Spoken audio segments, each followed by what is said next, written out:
ఈ రోజు మీరు అన్నీ మర్చిపోయినారు. ఆ రోజు 2019లో 23 సీట్లు వచ్చిన తెలుగుదేశం పార్టీలోంచి 6 మంది శాసనసభ్యులను పీకేస్తే ప్రతిపక్ష హోదా కోల్పోతాది తెలుగుదేశం పార్టీ అనేసి ఆ రోజు అందరి మధ్యన రికార్డులో ఉంది మీరు మాట్లాడిన మాటలు.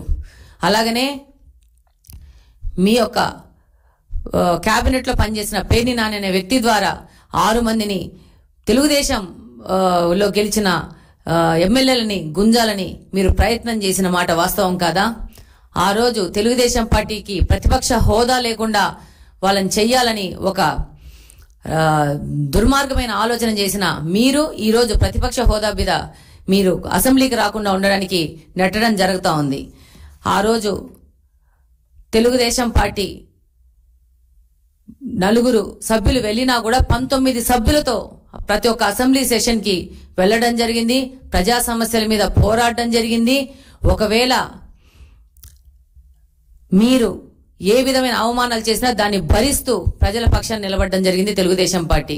అలాగనే 14 నుంచి 19 వరకు మీరు ప్రతిపక్షంలో ఉన్నప్పుడు రాకపోతే మా యొక్క తెలుగుదేశం ఎమ్మెల్యే ప్రజా సమస్యల మీద పోరాడడం జరిగింది. మీకు బాగా తెలుసు, గౌతు శిరీష గారు ఆఫ్షోర్ ప్రాజెక్టుకు నిధులు ఇవ్వకపోతే నిరసన కూడా చేశారు. ఈ విధంగా మాకు మా నాయకుడు మీరు ప్రతిపక్షం లేకపోయినా కూడా పోరాడాల నుంచి 14 నుంచి 19 వరకు మాతోనే క్వశ్చన్స్ వేయించుకొని మాతోనే పరిష్కార మార్గంగా పోరాటాలు చేపించారు. ఈ రోజు మీరే పరిస్థితిలో వస్తున్నారంటే మీకున్న 11 మంది ఎమ్మెల్యేలను అసెంబ్లీకి పోకుండా ఇలాంటి చొడ్డులు చెప్పి ప్రజా సమస్యలకు దూరం పెట్టి ప్రజా సమస్యలకు పోరాడే విధంగా లేకుండా మీరు మీ పార్టీని చూసుకుంటున్నారు. అలాగనే ఈ రోజు మీకు వచ్చిన 11 సీట్లు అనేటివి ఈ 5 సంవత్సరాలు మీరు ప్రజలకు వ్యతిరేకంగా పరదాలు కట్టుకొని దురహంకారంతో చేసిన పాలనకు వాళ్ళు రెఫరెండం ఇచ్చారు.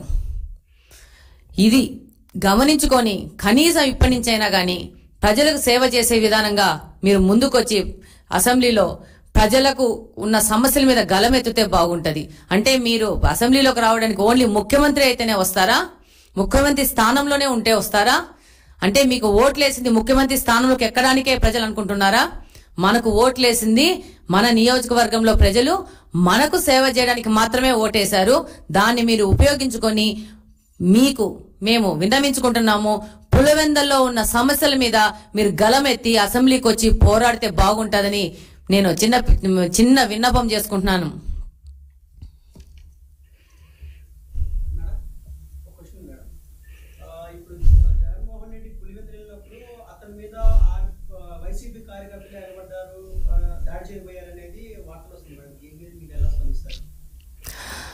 డెఫినెట్ గా జగన్మోహన్ రెడ్డి గారు ఈ 5 సంవత్సరాలు చేసిన పరిపాలనలో ఆంధ్రప్రదేశ్ లో ఎక్కడ తిరిగినా కూడా ఆయన మీద దాడులు జరుగుతాయి. ఒక పులివెందులైనా కాదు, ఏ ప్రాంతంలో పోయినా దాడులు జరుగుతాయన్న విషయం ఆయనకు తెలుసు.